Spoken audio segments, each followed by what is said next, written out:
Hi, మనం 6th, 7th, 8th పటాల అధ్యయనం lesson లోపల ఇంపార్టెంట్ బిట్స్ గురించి తెలుసుకుందాము. సాధారణంగా పటం యొక్క పైభాగం ఏ దిక్కుతో సూచిస్తారు అంటే ఉత్తర దిక్కుతో సూచిస్తారు. పటం యొక్క స్కేలు 1 సెంటీమీటర్ = 150 కిలోమీటర్లు అయిన పటంలోని 2 బిందువుల మధ్య దూరం 4 సెంటీమీటర్లు అయిన వాస్తవ దూరం ఎంత అని అంటే 150 × 4 చేస్తే 600 వస్తుంది. పటంలో ఉన్న 2 బిందువుల మధ్య దూరానికి భూమిపై గల వాస్తవ దూరానికి మధ్య గల నిష్పత్తిని ఈ విధంగా కొలుస్తారు అని అంటే పటం స్కేల్ తోటి కొలుస్తారు. పటంలోనే ఉపయోగించే PO చిహ్నం దీనిని తెలియజేస్తుంది అని అంటే పోలీస్ స్టేషన్ని తెలియజేస్తుంది.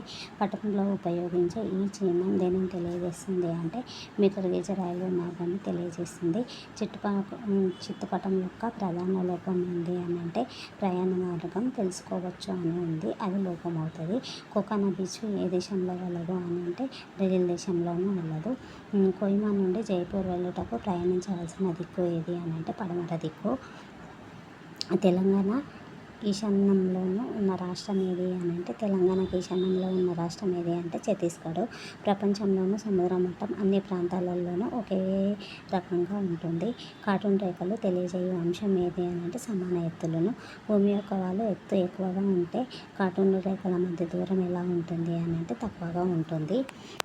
MSL అనగా ఏంటి అని అంటే సగటు సముద్ర మట్టం అని. సగటు సముద్ర మట్టం ఎత్తు ఎంత అని అంటే 0 మీటర్లు. భూ వినియోగాన్ని తెలిపే పటాల లోపల తెలుపు రంగు దేన్ని తెలియజేస్తుంది అని అంటే ఖనిజాల గురించి తెలియజేస్తుంది. పటం తయారీలోనూ ప్రక్షేపణని కనుగొన్నది ఎవరు అని అంటే మెర్కేటరు.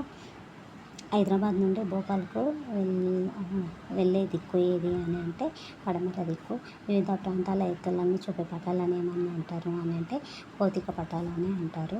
కార్టూన్ రేఖలు దూరంగా ఉంటే ఆ ప్రాంతంలోని వాలు ఎలా ఉంటుంది అని అంటే తక్కువగా ఉంటుంది. కార్టూన్ రేఖల వల్ల ఉపయోగం వేరు గలదు అని అంటే రోడ్లు ఆనకట్టలు నిర్మించే వారికి ఉపయోగం గలదు. తూర్పు దక్షిణానికి మధ్య గల మూల ఏది అని అంటే ఆగ్నేయ మూల. Thank you.